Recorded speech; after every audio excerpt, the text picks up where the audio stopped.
Allow every sensation,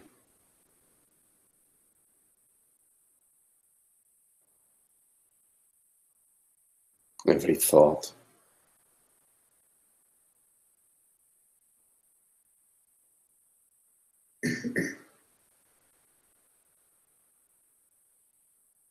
every tremor,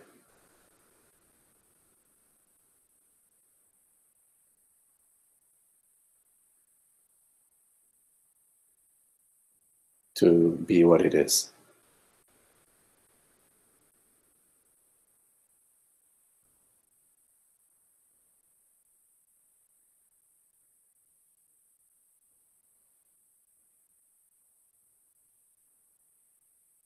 Without knowing it.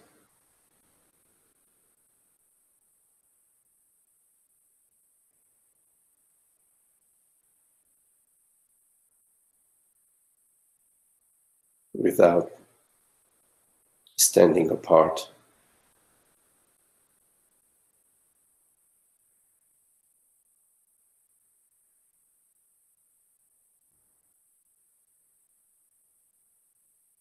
Without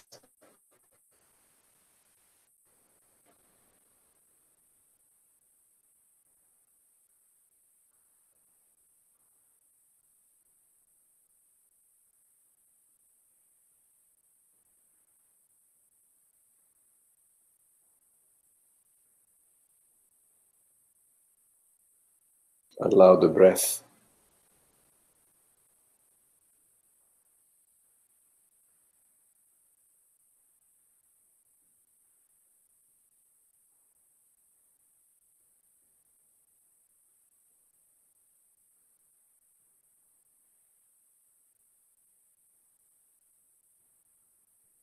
to reveal the silence.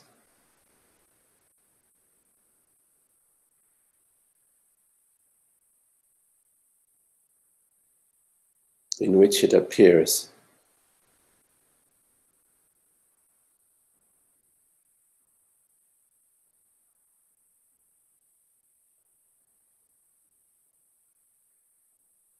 without doing anything.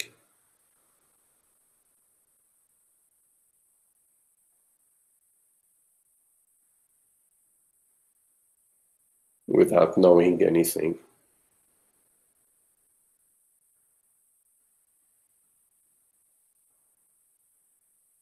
Without any definition.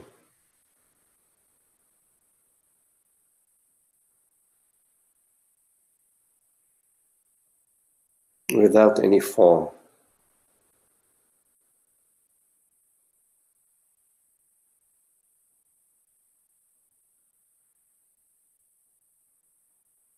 Echoes in the vastness.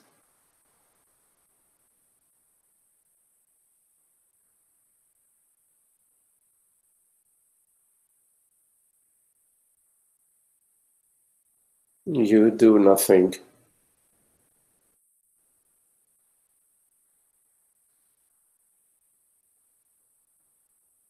Nothing is needed.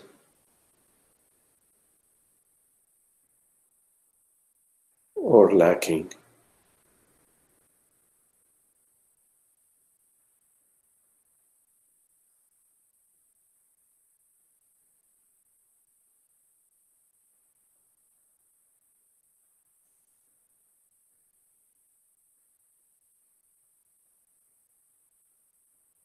I am this silence.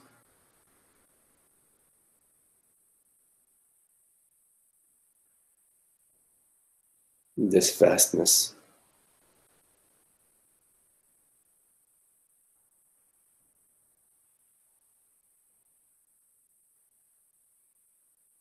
This formlessness.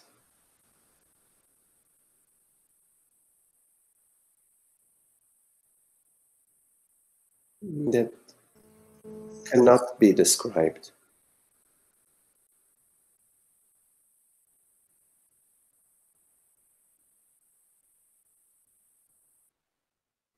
that cannot be denied.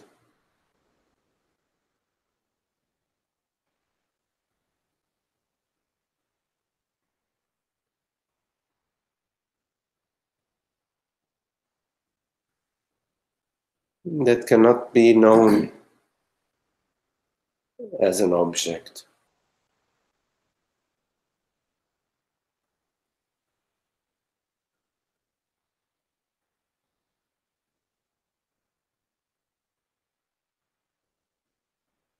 You go to your objectlessness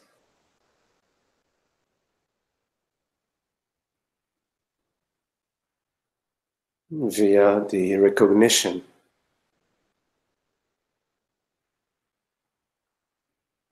that it is so.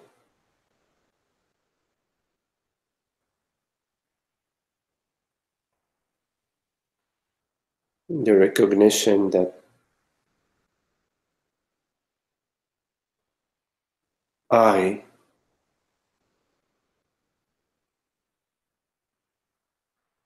is beyond mind,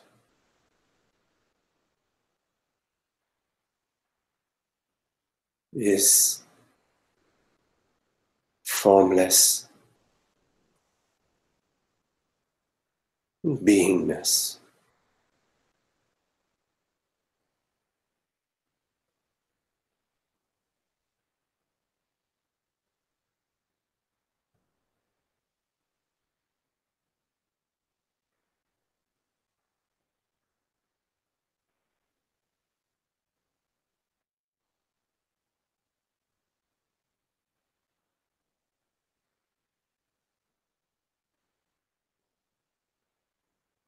Nothing is apart from this formless beingness.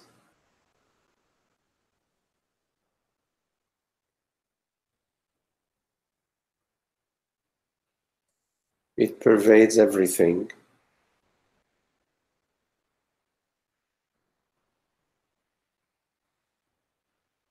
Without being anything.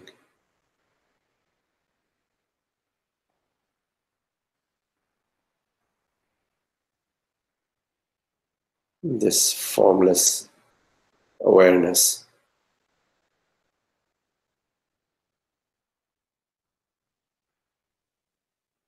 the isness, beingness,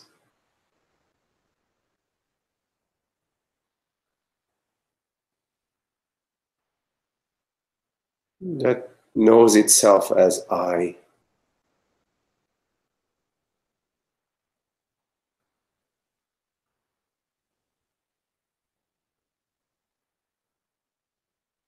Nothing is a part of I, nothing stands apart.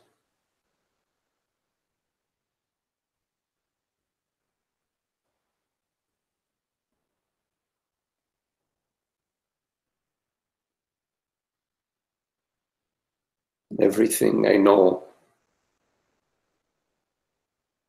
as I.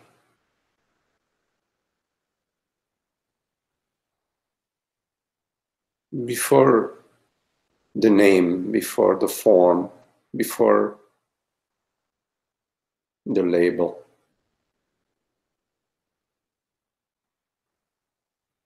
Everything I know as the intimacy of I.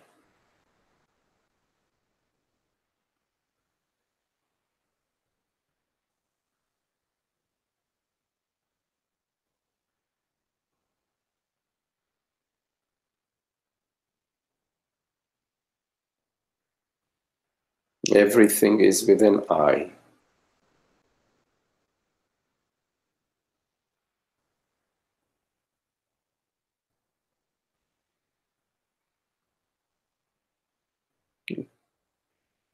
This I is not a form, has no name, no age.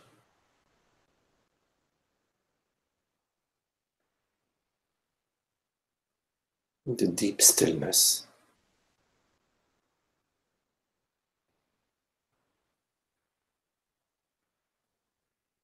vastness,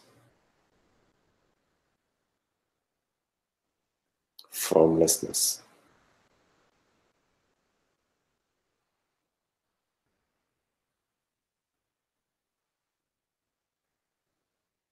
Complete intimacy.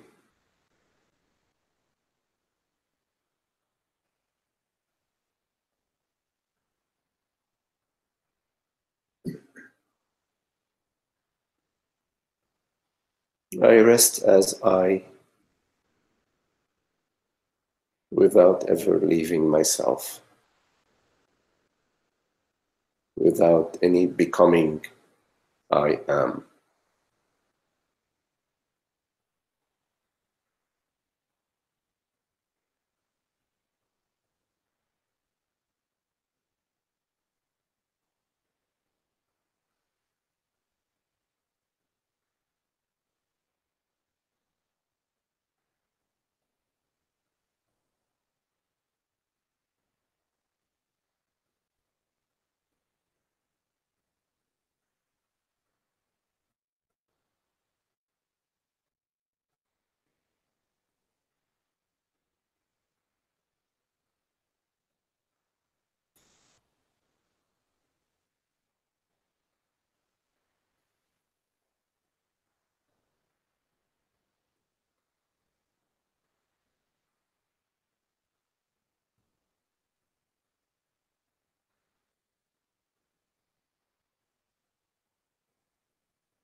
Turn your attention to the body.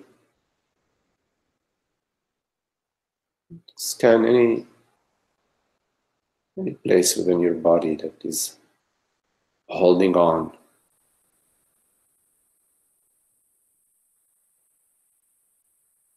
And invite it to relax.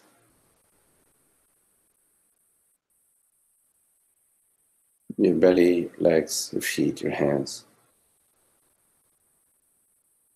your lungs, your face, your shoulders, your back.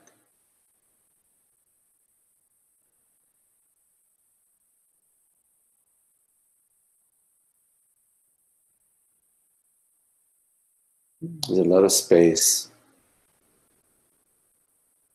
infinite space.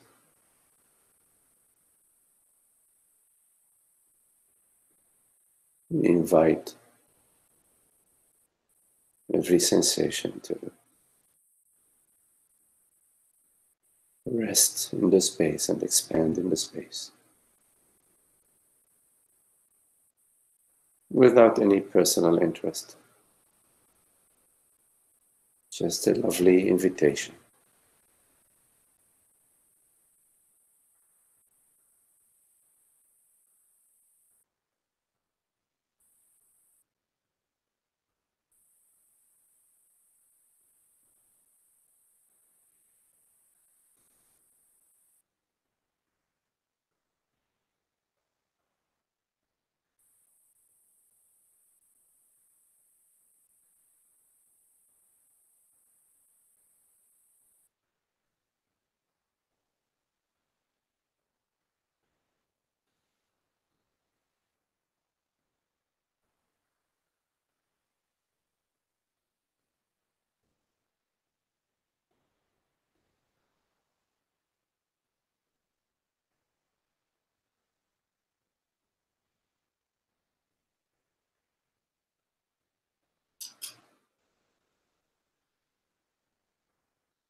So if you have any questions, anything that you would like to discuss or explore.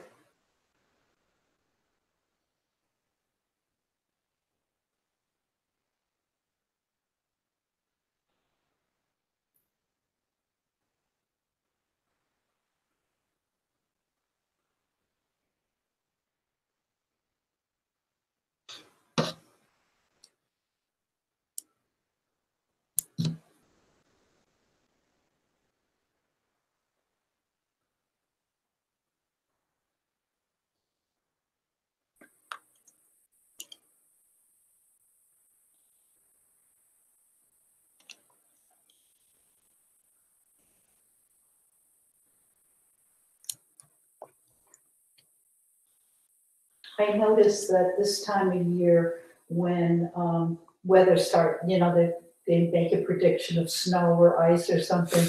When fear comes up, then identification pops right in. I'm a person who has to deal with it. Mhm.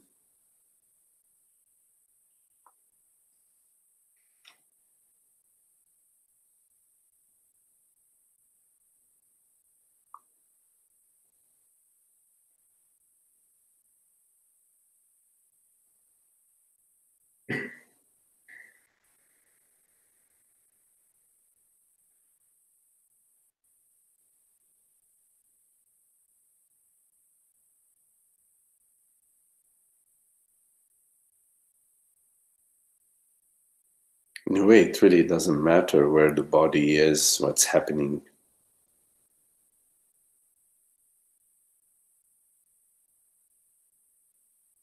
Sometimes we're at the beach, we're complaining that it's too windy or maybe it's too hot.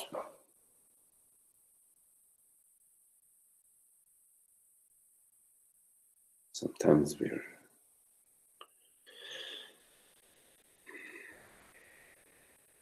in California, we're wishing it was raining, it's too dry. Sometimes we're in a rainy place, we're wishing it was drier. There isn't the perfection that we seek. It's not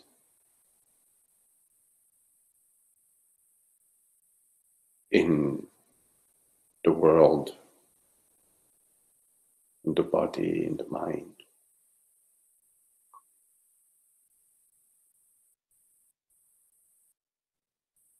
If you are hoping to find the peaceful place, you will not find it because you will be bringing to that peaceful place your unpeaceful mind.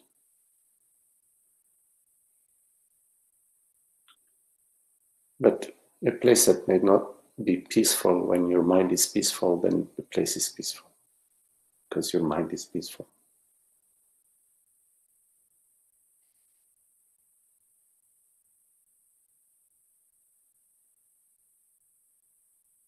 When you are hoping to find happiness in your relationship, you will not find it because you haven't found the happiness within yourself. And so you bring in the relationship your own unhappiness.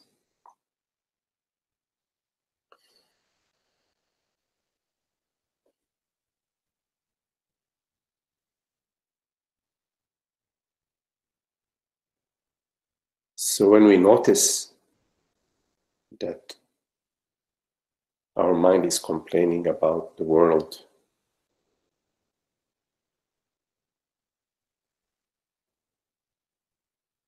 we are finding the troublemaker. We are noticing the troublemaker.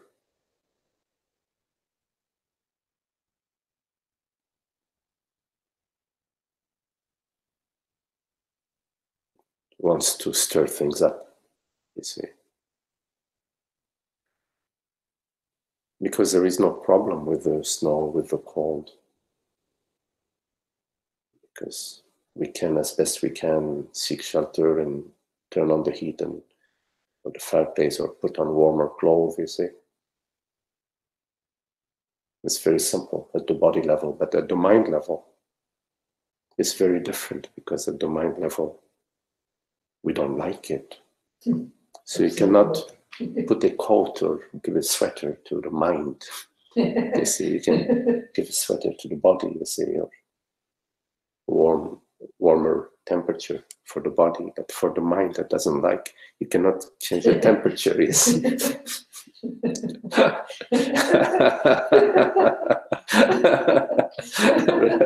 Right? You don't sell mind sweaters? Mind sweaters. Thermostat, the mind thermostat.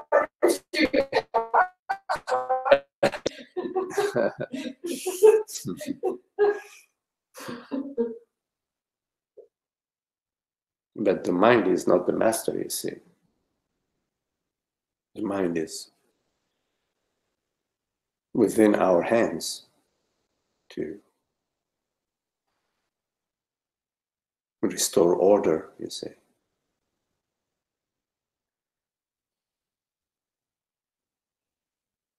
So when we recognize the troublemaker and we give that troublemaker full power, then we are subject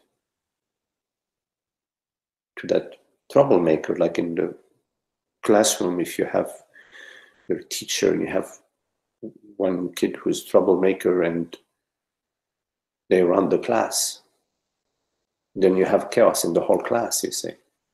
You have to tell them to go out in the hallway, you see.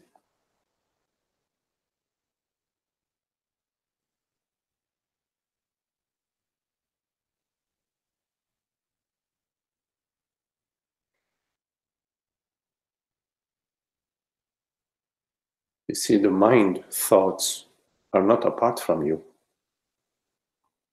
They are so completely intimate with you, which makes your work so easy, because you don't have to go anywhere to find the mind. It's right there, right there. The thought arises right there. Oh my goodness, what's going to happen to me this winter? What's going to happen to me tomorrow? It's going to snow, it's going to be cold. So that thought is right there. So you can immediately address that thought. Say, nothing is happening. Nothing is happening to me or will happen to me. But you have to be clear that that's true. You cannot try to tell a lie to the mind, to that thought, and it will see through it. It will play with you. You're playing with yourself. You have to be clear that it doesn't matter what's happening in the world. It doesn't matter what's happening to the body. Because what's happening to the body is not happening to you.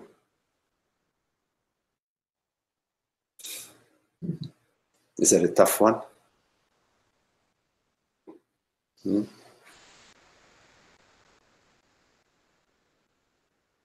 It's true that whatever is happening to the body is happening to the body.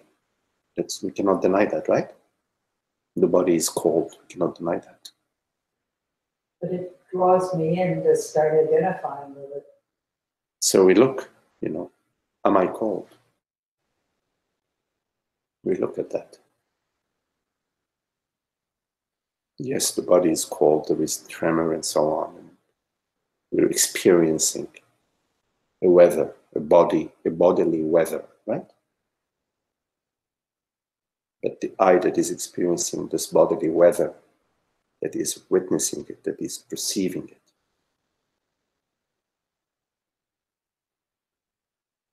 what is that? You have to look, you see, because the inquiry requires your investigation. It's not a freebie. You have to look. You have to inquire. You have to reflect. You have to contemplate. The body is cold. Am I cold? What is this I? What is called? What is the I? What is this I that is called? What is happening to I? What is the I? What is happening to I? First, what is the I? Right? It's a good question. So I ask myself, what is I? I am asking, what is I? In a way, it's ridiculous, right? For I to be asking, what is I? Because I am I.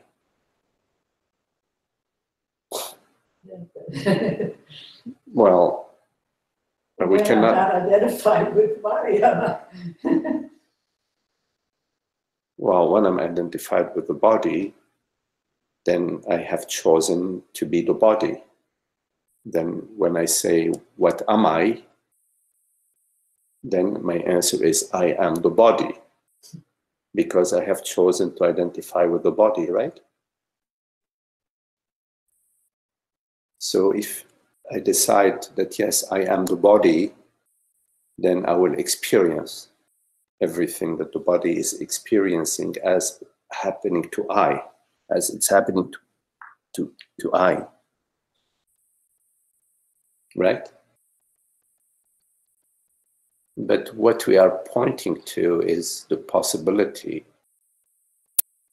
of ending this impression of living out of the stillness, and that stillness does not move with the movements of the world, body, mind. That you remain as the unmoved I, the non-objective, the formless self. You see, this is what we are talking about. We're not here to just repeat what we already know, that, yeah, I am the body. I am the body is an option. But it's not a happy option, of course, because of the mortality of the body. You experience the body, we do not deny that. Meaning that you, when I say you experience, meaning the body appears to you. It's when the negative things happen is when I get hooked. You mean that? When the negative things happen, that means you've already identified before, yeah. Because if you have not identified, then whatever is appearing is neutral. Yeah. Everything that appears would be neutral. Yeah. A toothache would be neutral. It's an intense neutral. It's like, not all painting is pastel pink. Some paintings is purple, dark purple. Some paintings are black. Some paintings are very thin pastel, pistachio color, etc. Right? But they're still neutral. When you go to the museum and you see all these different paintings, they're all neutral. They're all very different, but they're neutral. So when you say there is something negative that happens, that means you've already identified. You've already identified with the body, and you are separating. You are in good and bad. So you will experience good and bad, and you will be happy when good things are happening and unhappy when bad things are happening. But that's not peace, you see. That's not the peace.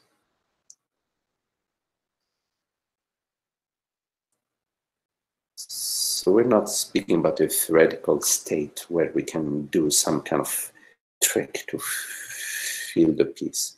To realize that what is like in this very moment, I am, yes? This I that is, that you know I am, does it have a gender? When you say I right now, the I am, is there a gender? It's just I, yes? Just the I. You're saying yes, but that's, you don't say yes on my behalf. Yes, huh? It's neutral. Yes, it's just, it has no gender. has no form. The I, when I say I, and I look at I right now, I don't look at the tree, I don't look at the couch, I don't look at anything, right? But yet, I know I am. Yes? I know I am. But I don't know I am because I went and I found I am somewhere. I said, oh yeah, you know, I went to the kitchen and I came back, yes, I am. Because I found something in the kitchen. No. I am is a direct recognition of being. So the knowing of I am and the being of I am are one. The knowing I am and the being I am are one. So I know I am as being I am. But that does not add a form. There is no going to the body and asking the body, okay, hey, you know, tell me. And then the body says, yes, yes, you know, here it is. I pinch you. Okay, you are. Here's the pinch. So you come back and you say, yeah, I am. I asked the body and it pinched or whatever, and I am because I've checked with the body. It's not like that. That's your direct experience, right? That you directly know I am without ever going anywhere. And there's no conditions on it. There are no conditions. There isn't like, yeah, I am if the weather's good. I am when the weather is good. I am when the weather is good. I am more when the weather is good, and I'm less when the weather is not good. It's a little absurd. It's very absurd. It's very absurd.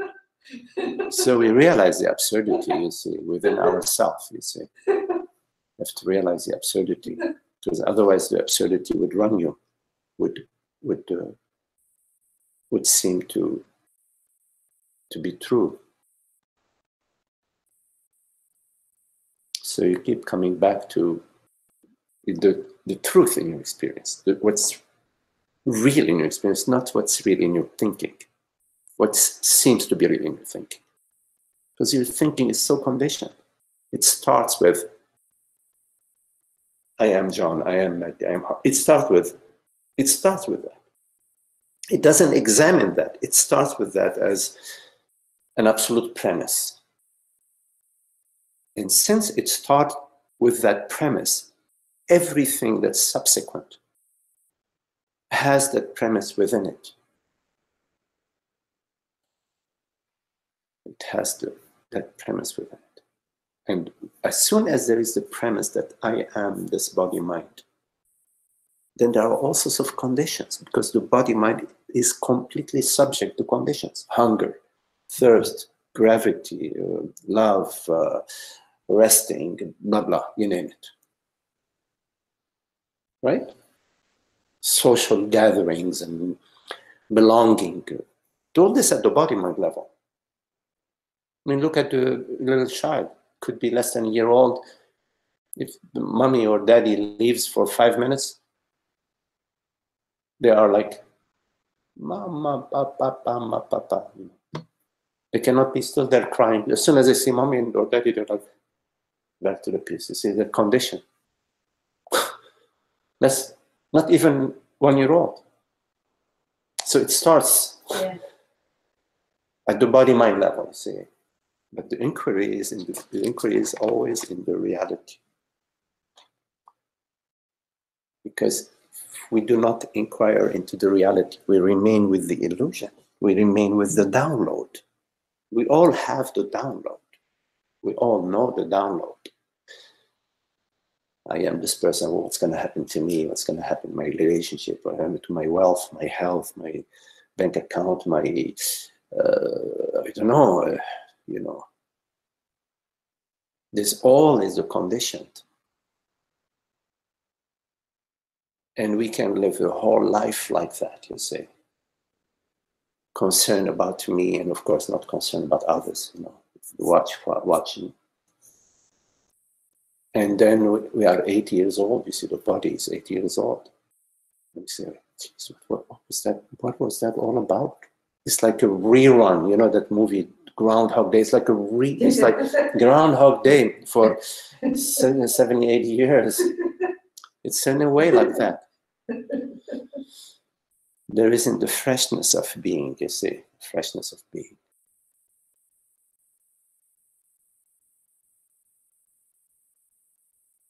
I like that. The Groundhog Day is good because you can picture it, and it's so absurd. Yes, you know, it's absurd. It's very absurd. Very absurd.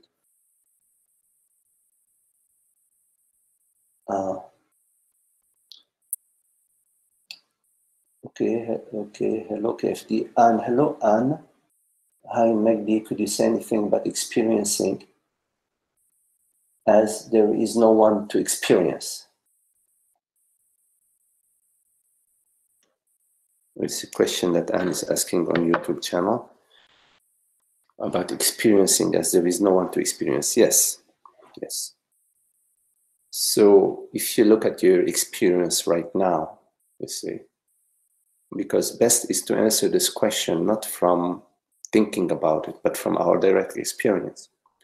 So what is it to experience right now? When you look at your experience right now, Anne,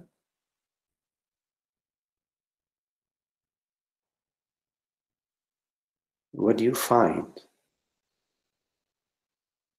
What is the first thing you find?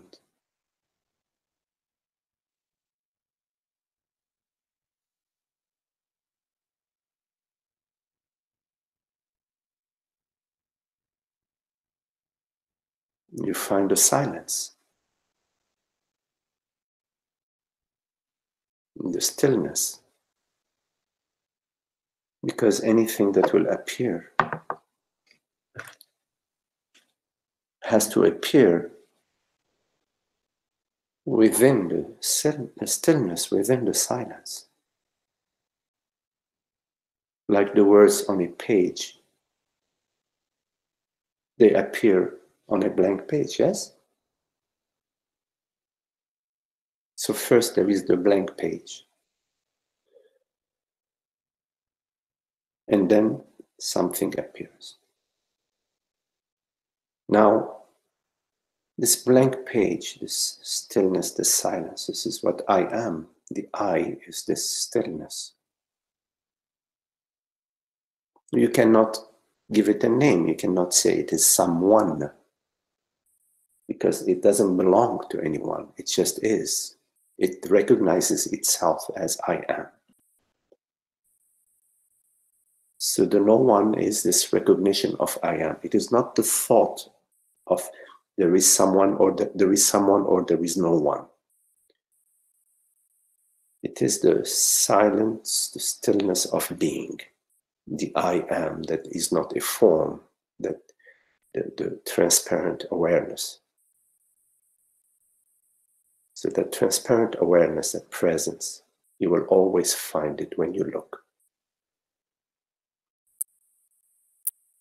When you ask yourself, am I? You will come to, yes, I am. When you ask yourself, am I aware? You say, yes, I am aware. I am aware, and I am aware that I am aware. When you ask yourself, what is it that is aware? You come to I. And if you look a little further, you will come to I. Awareness is aware that I am aware. Awareness is aware that I am aware. So I, awareness is, but it has no form, no shape, so you cannot give it a name. You cannot call it Anne or Magdi or anything. So we don't call it any name, but for language purposes, awareness, presence, stillness, transparency, etc. Yes? So that is first your experience. But when you are just looking from mind perspective, meaning you're only looking at objects. When you're looking at objects, you cannot see consciousness. You cannot see presence because it's not an object. You only see a tree, you only see a person, you only see a couch, you only see a room, you only see a thought, you only see a bodily sensation, you see a feeling. And when you are just looking at objects, because you are overlooking the reality of consciousness, you are overlooking the the amness of beingness. You're overlooking that. You perceive objects, and behind the object, there is a subject. You're experiencing an object and the subject, simultaneously object and subject. This is by overlooking the transparency of being. What it gets superimposed upon the transparency of being is the I am a subject, a personal subject. And then we give the subject a name.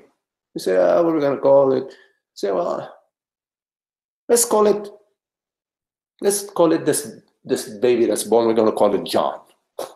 So now you are John, well, in your case, you're Anne. So what is superimposed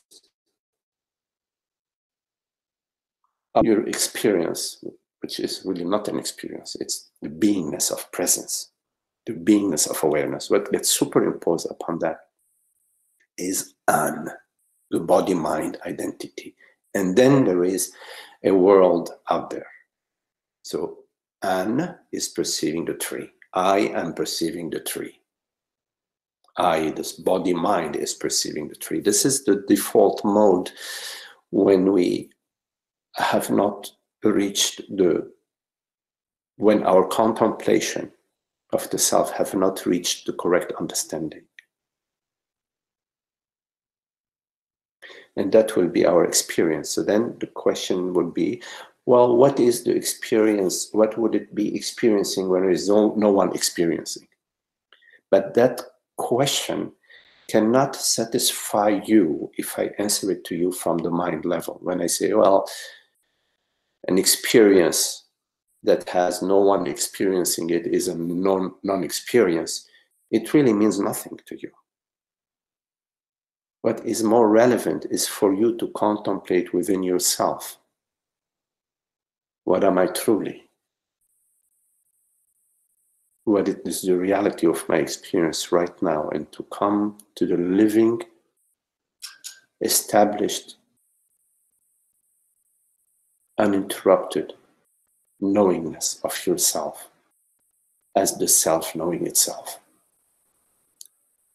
as the transparency of being knowingly itself.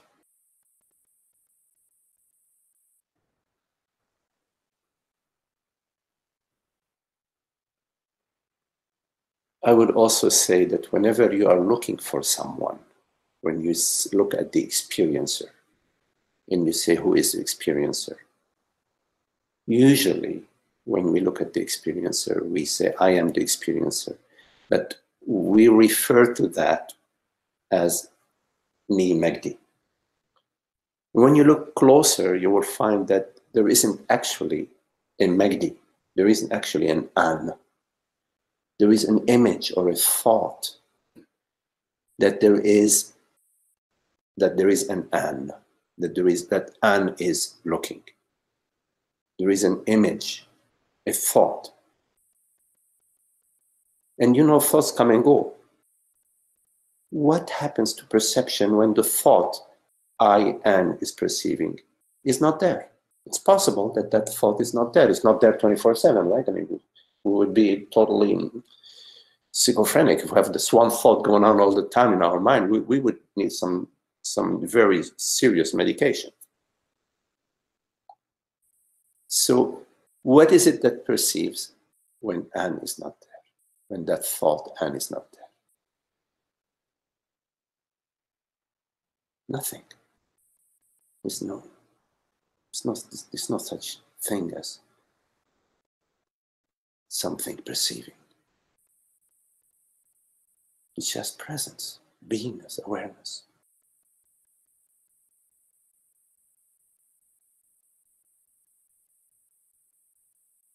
But that will not satisfy you. Even to understand what I just said will not give you the bliss of the self.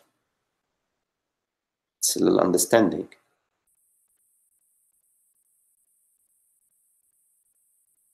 The bliss of the self refers to knowing that I am, and that this I that is is universal consciousness. And to bring this knowingness into your life and to live as that until it establishes itself as that. Whenever you notice yourself thinking of yourself as somebody, as An, notice that that is a thought that is arising to you, that you're choosing to identify yourself with that image. And then let it go. Return to your true self. That does not require your help. Kristen, you're right. Namaste, Magdi. Namaste, Kristen. Namaste. You say, please speak about the eternal formless one, I, and the pure absolute I am. Kristen, the formless I and the absolute I am are one and the same. The formless and the I am is formless, and the I am is one, and they are one and the same.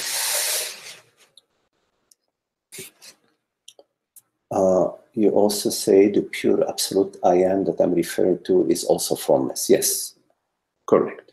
The absolute I am is formless. They are one and the same. You also say at the end of your opening discourse, you seem to make a distinction between I and I am. I may have heard wrong. No, there is no distinction between I and I am. The I is amness, meaning beingness, and the I is also knowingness. So I knows I am and knows it knows, which is a sat chit. The sat is the I am, and the chit is knowingness, is I know, and ananda is the bliss of the self. So sat chit ananda is I, beingness, chit, knowingness, ananda, bliss of the self. Emmanuel, you're right. Why are you talking about cold weather when it's sunny and warm? don't rub it. Don't rub it to our nose. Don't rub it in, Emmanuel. Okay, cuidado. Okay, don't rub it in.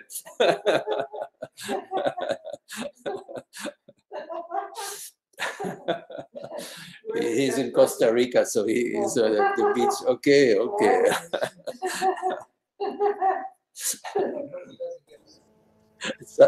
We don't get a sunburn, Emmanuel. We don't get a sunburn.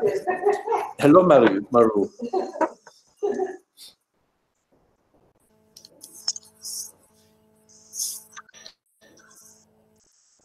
Yes, Maru, you were saying something?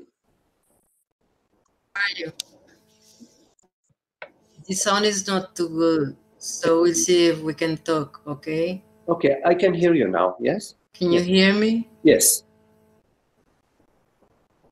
Yes? I don't hear you. Okay, I didn't say anything. Maybe that's why you did not hear me.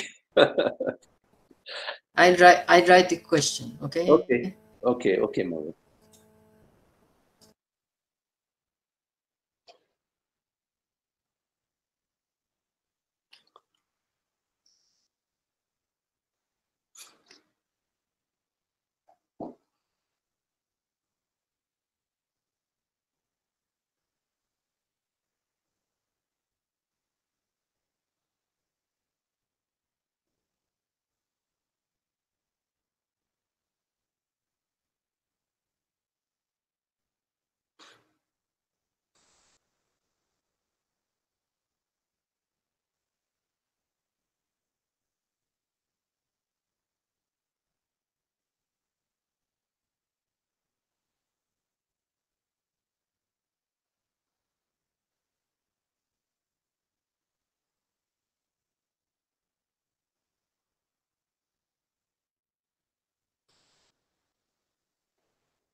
She's speaking with you now? No.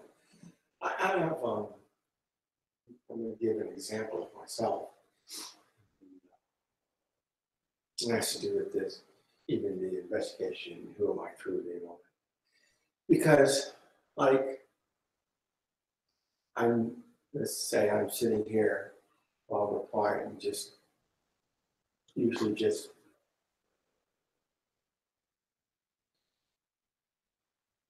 being without grabbing on anything to go with, any story to go with it. And inevitably, thoughts come up. Sometimes thoughts say, well, I shouldn't have those thoughts, or The thought arises saying, I should not have those thoughts. yeah, you shouldn't have me that other thought. And, Yes. You know, and this and that. And then there's also thought that says, yeah, remember, not necessarily remember, but I am conscious. You know, I am. Okay. It's sort of like a tension between that, between what I know, what the recognition of that, say in the past, but the recognition of that, or knowing that recognition, and having that, and knowing that bliss or peacefulness, and a lot of times it will come up with, you know, still at the body level of going to your YouTube or going somewhere out, you know, to help, seemingly to help that to happen. Mm-hmm. But the point that I'm making is that peace, okay, or that neutralness or whatever. I think when the thought comes, like this afternoon, even here, I was going. I recognize that, so I knew that that's an I. That's the I. And you mean the personal self? well, I think that that's what happens. Is there's a the personal self. Okay. You know, the thoughts. Yes. It's in the flow. It's in the flow. Mm-hmm. And so it's in the river. It's in the stream. Whatever people want to call it. And so you know, it's appearing. Yes. Put it that way. Mm-hmm. And yet there's well, I want to remain as the knowing that it's appearing. Mm-hmm. So you know, all of this is on thought level 2. In a sense, is the idea that, okay, well then that's happening also, and so I wanted to. There's an expectation. I think I've talked with you about this before. It just continues to happen. There's an expectation, really, that there ought to be a change. Then I should find bliss. I should find peace. Mm-hmm. And so what typically happens is that I just allow it to happen, okay, and not really grab onto any of those thoughts, but there's tension there. I guess really what I'm saying is I don't want the tension. Right. Well, if a thought is arising, whatever it is, whatever the content of the thought is, and you're letting it just be, Yeah. and there is a tension, Yeah. then you're not letting it fully be. You follow? Well, the bigger tension, but just to be clear, the bigger tension is I want to abide in myself. I want to abide. Which is a in thought. I. Which is a thought. Yeah, which is a thought. Yeah. So there is a thought, I want to abide. So there are two thoughts. There is a thought that, you know, I'm not doing good, whatever. But you're not doing anything about it. You just let it be, right? Yes. If and when you just, your relationship with the thought is similar to relationship with the wind that's moving those branches, those trees out there, those leaves out there. If your relationship with the thought, or when your relationship with the thought is similar to your relationship with the weather,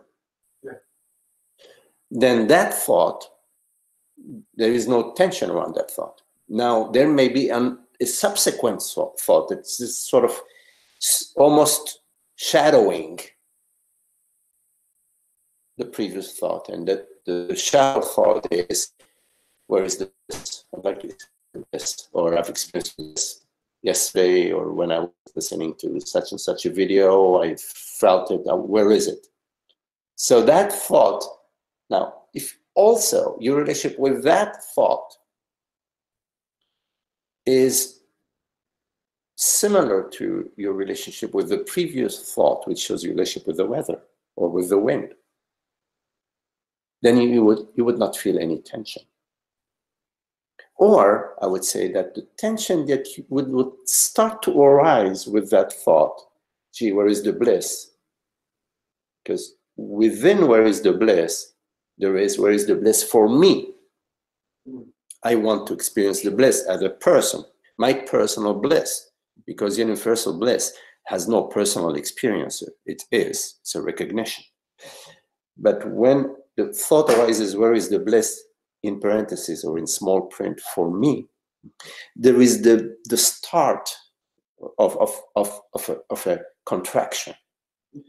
But then your sadhana would be to be with that thought, like you are with the breath.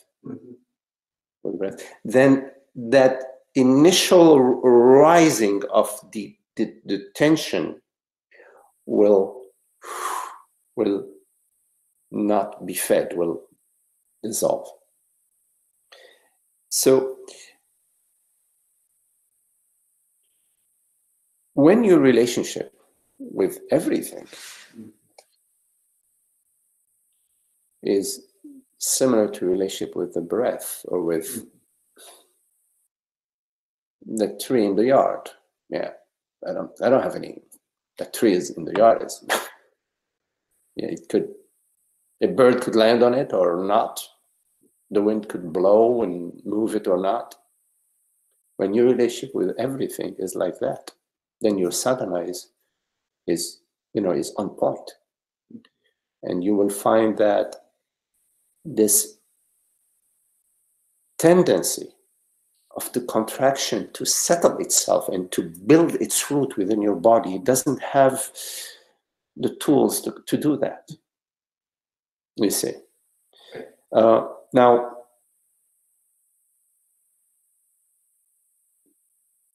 as long as we believe that I am a person, there is going to be a personal intentions and personal goals and personal hopes and personal disappointments. So simultaneously with the sadhana of non-action, which is I have no action with the tree, dispassion. Alongside that, you also contemplate what am I?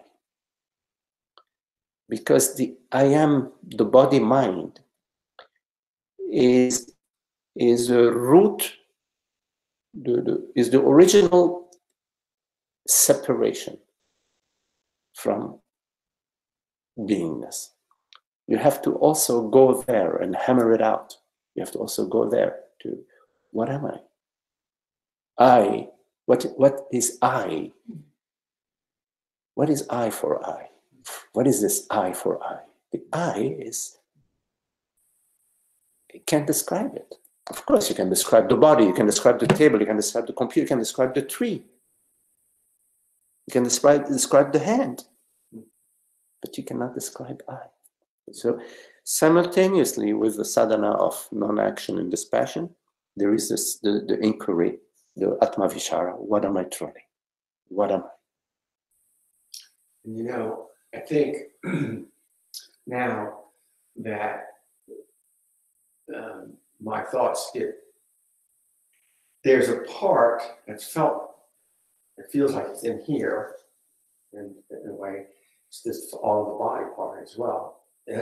Everything else, whatever it is, what is there. And so these thoughts come up, and the thoughts like, well, so what? They're in the flow, they're whatever. Yeah. So I'm already recognizing the I-ness, okay? Because yes. I'm witnessing whatever. Absolutely. Absolutely. It's there, and but still, so I think what happens is that then another, like I said, another thought wants more of the I to be there. Yes. The other. So okay. So, and I recognize that too. Yeah. Good. So you're recognizing that there is something that's still seeking an experience, and you're Yes, recognizing yeah. that. Good. Keep Yeah. recognizing that. That is, there is an experience monster out there. There is an experience seeker out there. What is that experience, right? Yeah. You see it. Pac-Man. Yeah, right. My experience. Experience, right. You can see that. Yes. Yes. So, I mean, again, all of this goes, again, if I identify with the person. But you don't judge it, you see. When you see it, Yeah, you're not judging it. You're seeing it, you're not saying, oh, I see it, oh. No, you just see it. Oh, interesting. It's still clicking and ticking. Yeah. You see it. Yeah. And so what I hear you saying, for me anyway, what I hear you saying is, even thought will go, it will, or no. The I am comes in, it's being established, it's becoming established and more. And so there's a recognition of that, there's awareness of awareness and so forth and so on. So be careful about this being established, because you see, you already are that. Now, what is when you are leaving, when you are pursuing or following the, oh, what can I get? That Pac-Man who's looking for the goodies. At that moment, there is the unhappiness. But as soon as that is not there, because it's not there all the time, Right. you already are the self. Yeah. So let go of this being established, okay? Because I can see that now you're looking for getting established, and there is some egoic. No, I don't think so. Okay, good. No, Okay. No. Okay. It's more, I just use that word because that's a common word in all Okay. these talks and everything. Okay. And I The use self it, is already I established. mean, yes, that's what the acknowledgement is, or the awareness is aware of. It's already done. It's not on a mental level. It's done. Yes. And and people talk about it becoming established by becoming that there's the peace and happiness through all things, let's say. Yes. And experiences and so forth and so on. So in a way, I guess what I'm saying is what appears and only on thought level too, probably. What appears to be happening is that you said, things become thinner and thinner. It's transfer. So things are becoming thinner and thinner. Yes. Even though there's no such thing in a way. Right. Yes, yeah. But it's really talking on the thought level. Yes. Intellect. But that's part of this journey. It seems like. Yes. You will find that in time, what used to irritate you or what used to push your buttons, you find that it's happening less and less, and it takes so much more for your buttons to get pushed. You will find that. So in this case, then what you said to me, this is my takeaway. What you said to me is the idea of you can also simultaneously you can inquire into who am I, yes, or whatever. Yes. And see, that's thought. I'm thinking, no, I can do that, but there's no. I'm aware of it now.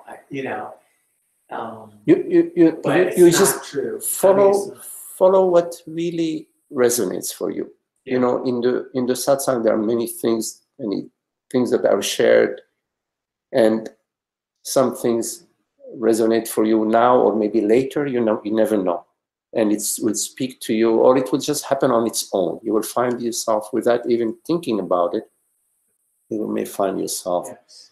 Wait a minute, am I these thoughts, or am I? So,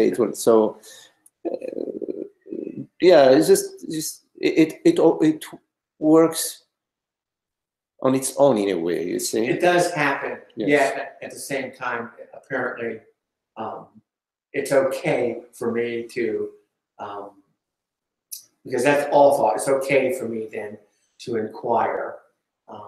Not to struggle to be the I. Yes, yes. And so the inquire the inquiry into that is okay. Inquiry is interest. Yeah. It's out of interest. It's Yeah. It We're is. interested, like children, how they like to explore Yeah. things. It's in a way that it has a certain innocence to it. Inquiry. It does. And there's in the body and the thought, there's this dissolution when the inquiry comes. So, it's like, because if I do the inquiry, number one, my attention is not on the things as much, and it now comes back. Yes. It comes back. Yes. And so, and if I really begin to see these things, these objects, these appearances, they just aren't solid, and they move and come. They're in the flow, and they dissolve in front of my own eyes. Yes. Yes.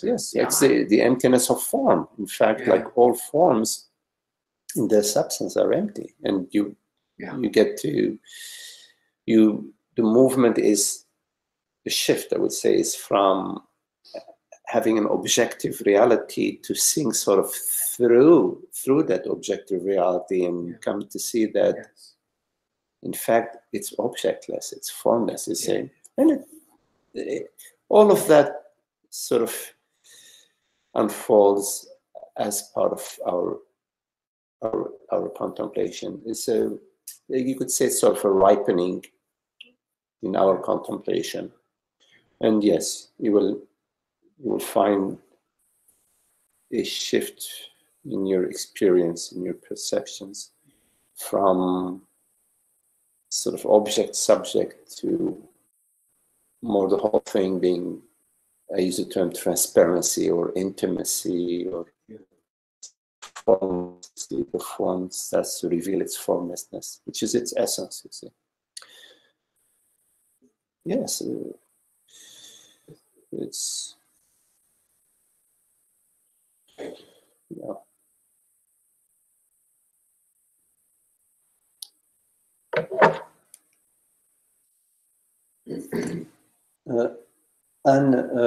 Going to the YouTube channel, on your right, I see the images and thoughts of a me and feel very happy some of the time, but I struggle with a lot of illness, which there still seems to be resistance or fear of the pain.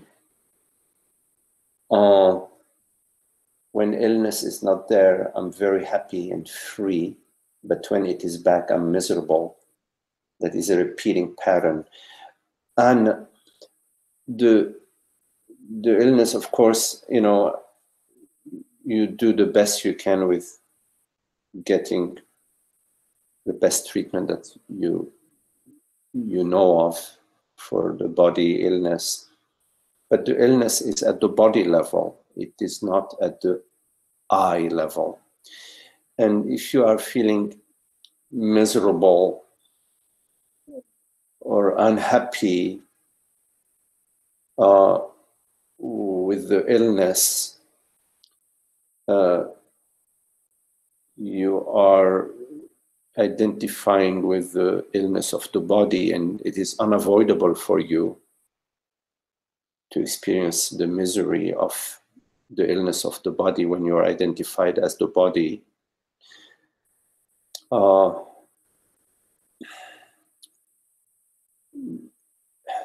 bodies sooner or later will experience illness, and it is bound to happen for the bodies one way or the other, different forms, different shapes. To expect it to be otherwise is a little foolish. But take this opportunity of the illness of the body to contemplate the experience that refers you to the I that is not ill. Within your experience of the illness of the body, there is the potential, the invitation for you to contemplate your identification with the body And in the contemplation, the identification with the body will become, will shift.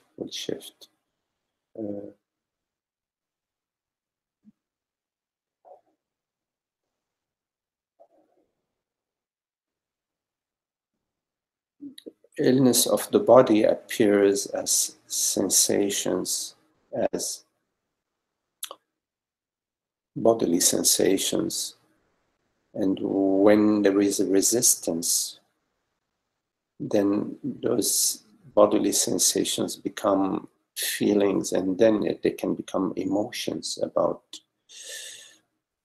what's happening to me. Say, it can lead to depressions, it can lead to all sorts of negative emotions. You need to take advantage of this opportunity of the illness of the body that is, of course, arising to you.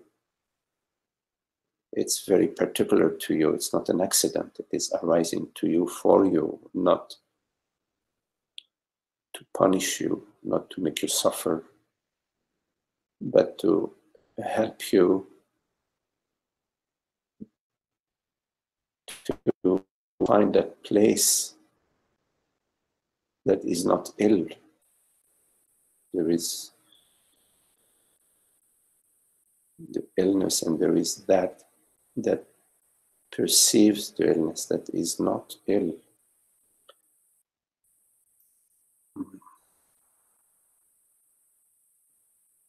Sometimes with a hotter message, a more intense message, there is a hotter possibility, stronger possibility, a bigger step. When things are nice and dandy, there's a little inconvenience, a little traffic on the road, I'm still into my little personal self, maybe I'll take advantage of realizing myself a little bit in traffic, be cool in traffic. But when there is illness in the body, especially something that is ongoing and intense, then the calling is much stronger, and I would say it's a much greater opportunity than just being inconvenienced in traffic. We are all given what we are capable of handling. And so it's given to you with that intention. So rise to the occasion and don't just remain identified with your misery.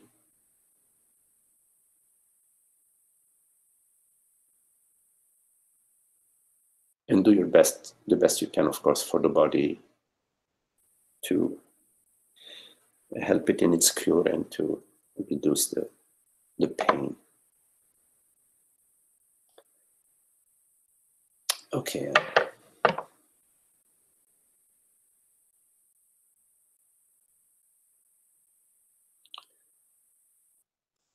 Any questions?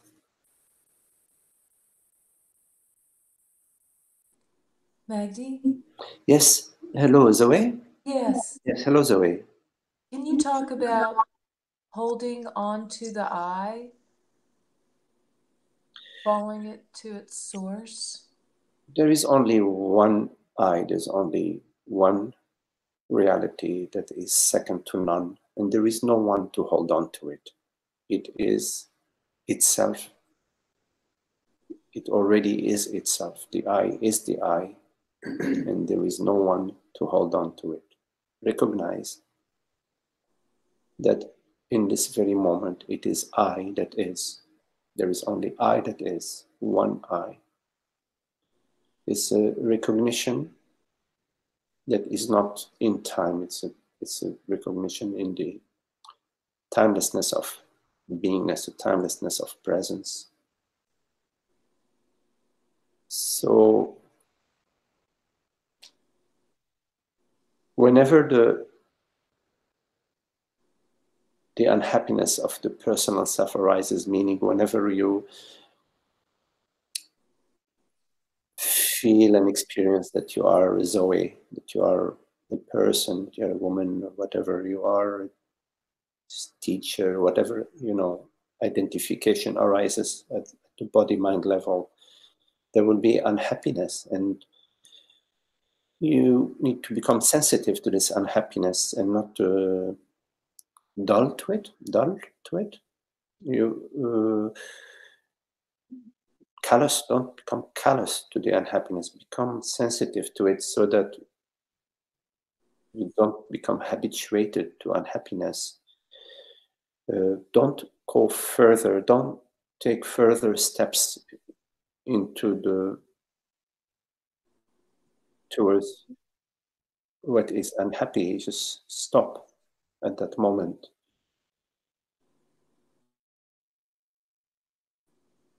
Just be still, because the self is still.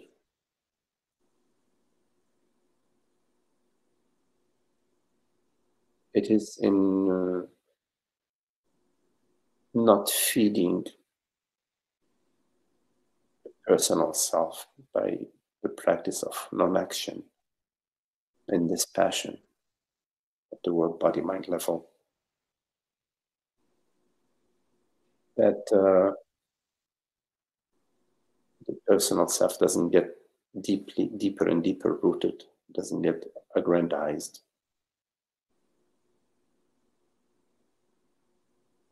So the contemplation of the I, or how you put it, is more a non-doing than a doing. So we do the identification.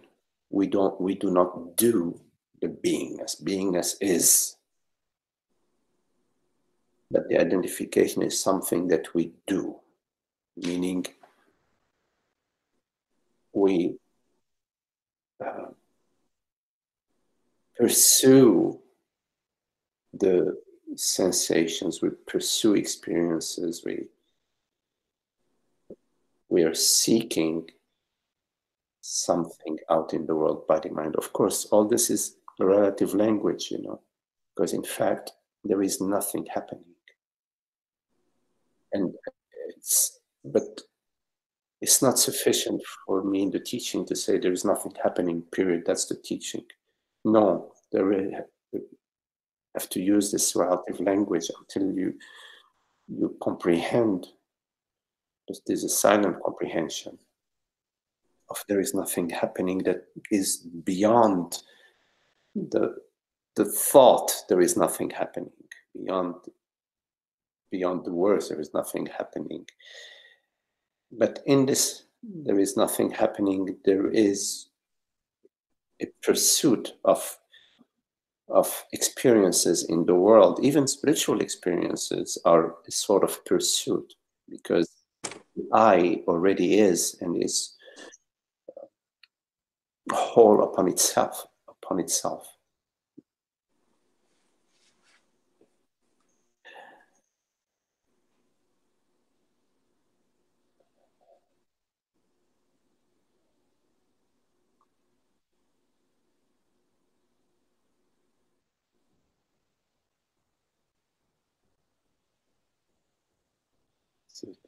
So recognition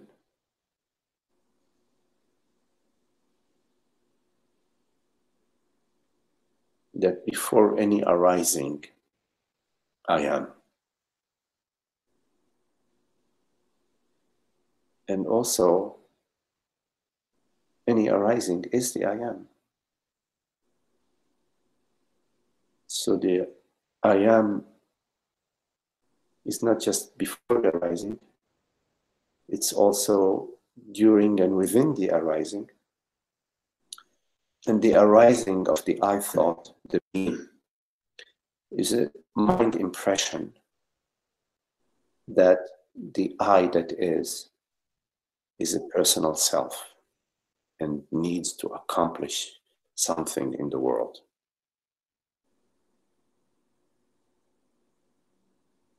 Before this arising, the self is as a non-arising. During the arising, the self is as an arising, but not really, because the arising is just a dream arising. It's an imaginary arising.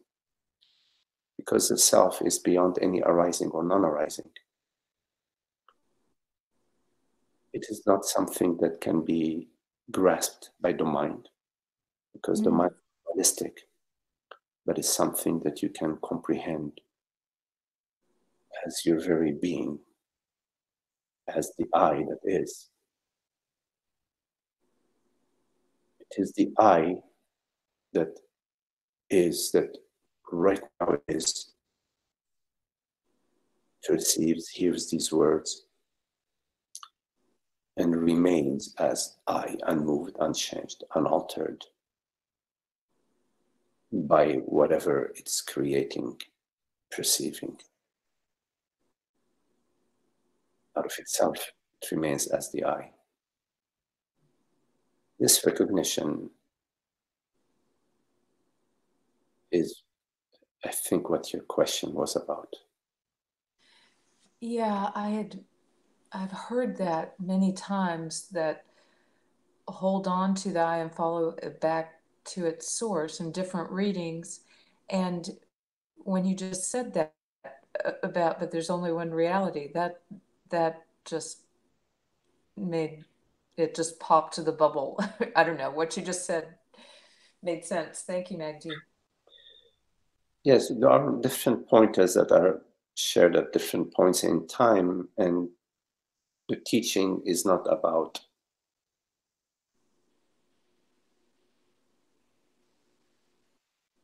what is being said, but it's about the truth that is within what is being said. And the truth is one and can be expressed in so many different forms, so many different ways. It may seem to be contradictory sometimes, even coming from one teacher. You may hear them and quote them to be saying something and just the opposite thing at a different time, depending on how they're addressing the question. I rarely use the term hold on, because I find it to be too masculine, too male, has too much muscle in it. But in terms, and it also, well, I was just going to say, and it's also immediate duality. What's holding on to what? Yeah. Yes, but we do use dualistic language in teaching too. But of course, we're not teaching duality.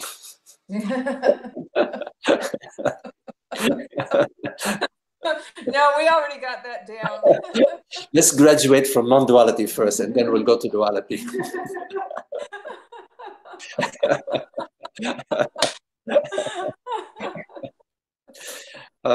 But in terms of tracing the thought to its source, or the experience, the perception to its source,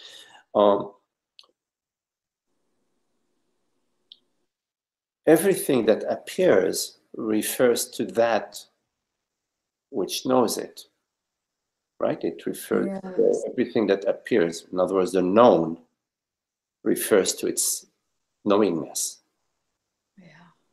That which knows it is the knowingness itself. Knowingness, the known, the knowingness, and the knower are one.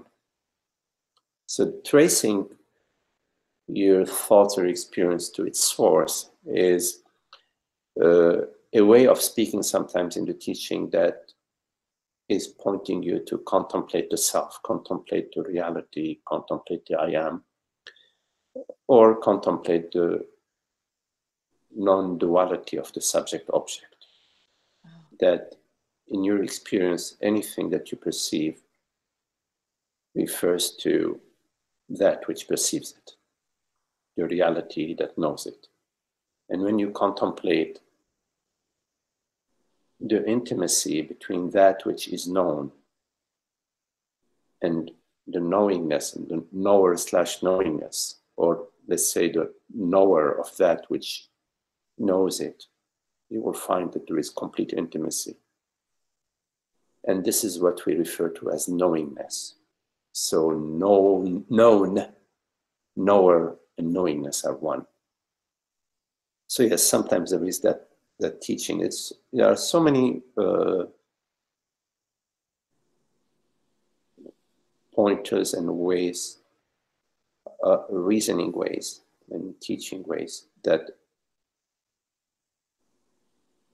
are pointing to the Advaitic understanding.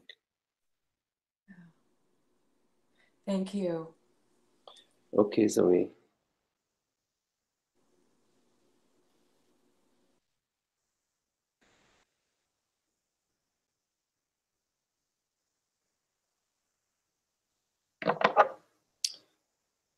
Hello, Inga.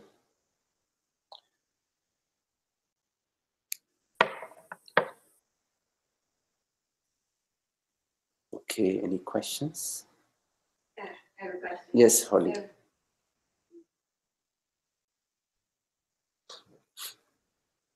I have to ask stuff related to pot use again. Yes, yes. So I haven't been doing that. Which, Pot. Yes, yes. Which overwhelmingly feels like the right thing to do. Yes. At this time in my life. Yes. But you know, so another factor is it being winter right now and it's dark. And Yes. that affects me. Yes. And the reason why smoking was such a good crutch for me Yes. was because it fulfilled so many different things, exciting, social aspect, Yes.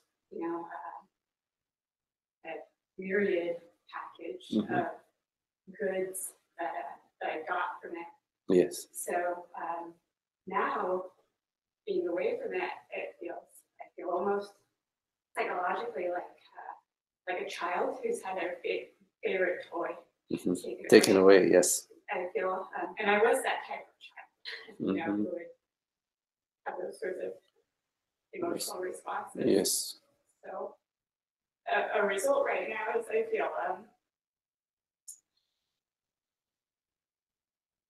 more easily overwhelmed. I feel very irritable. I don't have that as a release valve anymore, which is another purpose that it serves me. Yes. And I don't wholly mind because I feel that it's the right path to be taken, but it's uncomfortable. And, you know, as you mentioned earlier when you were talking to Trish, when you have comfort and happiness, you know, you bring it into all aspects of your life. So, so it's causing other things to feel heavier now too. So, yes, yes, yes.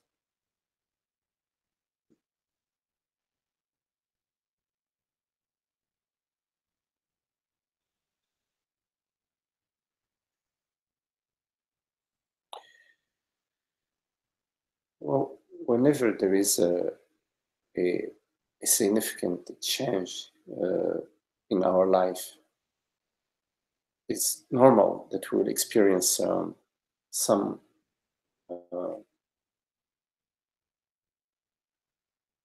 there will be a period of, let's say, adjustment where we will experience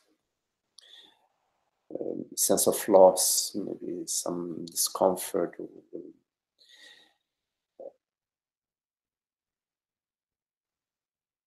experience maybe some experience of withdrawal. It is to be expected. It's like when you move from, even within the same building, you move from one apartment on the second floor to an apartment on the third floor.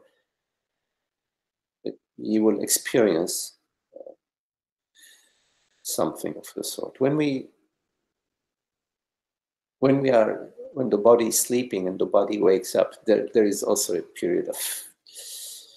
So what I'm saying is that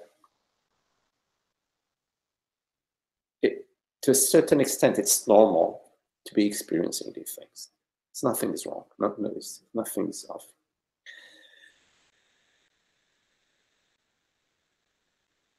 And if you are made the decision to, okay, I don't need to. I can experience. I can be with that part. I can contemplate beingness, contemplate the self, contemplate what's happening in my life without the use of part. And if you made that decision out of a place that feels it's a good place and there is a certain commitment, then within that commitment, within that decision, there is a certain strength that will arise for you, that will help you during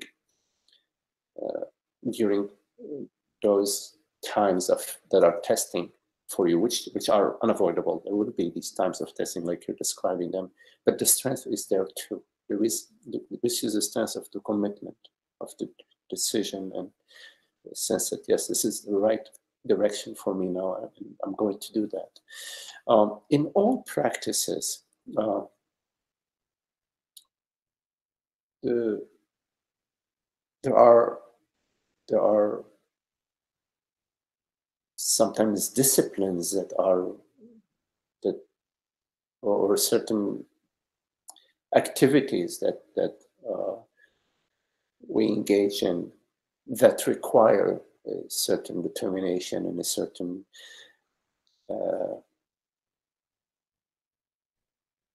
digging in your heels or something, that I recall, when years ago I felt that, okay, I wanted to do this zazen, this Zen sitting, and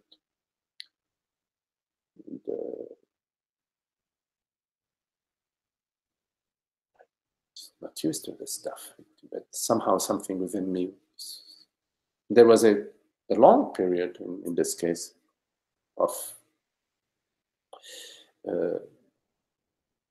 great challenges, at the body level, at the mind level. It's just, rebelling. But it's part at some time in our practice, in our contemplation, our journey. Now, there is that determination and that inner strength and that resolution that, okay, I'm gonna go through this shit. I'll go through it. And I remember when I used to be in this, very difficult retreats, the monitors, used to remind us that many before us have gone through that, have gone through that. So, and of course, that's what I wanted to do, you say. It's not like, but I just wanted to share with you that many before you have gone through that, what you're sharing right now. And it's sometimes part of your journey to feel like this loss of control, or and still to stay the course, you see.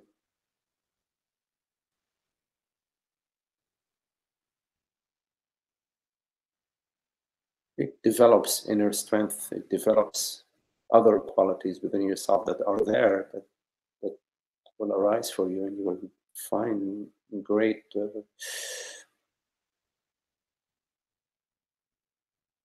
treasures within yourself that are there.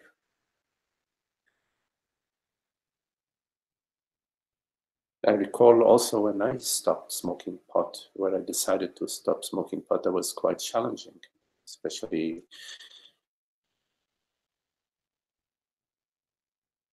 there was, I guess, this sort of a, anyways, plus my environment was always, but we can go through that, we go through that. If you make the decision from a place where you feel, okay, this is, you know, time for me to navigate this direction. Yeah, and you have everybody's, the unseen realm of support is there, you know, for you. You're not alone. You're not alone. Never alone. You're not separate. Okay. Thank you all online. Lovely to see you, Esther. Maru, I didn't get your question, but maybe you can email it to me, or you can bring it up again. Actually, next Sunday we're not meeting, but next Thursday we are. Okay. Are we, Tara? No. No. Actually, no. Next week we want to meet. We're not meeting until a week from now, at least. Okay, or more than a week, right? 10 days. Okay.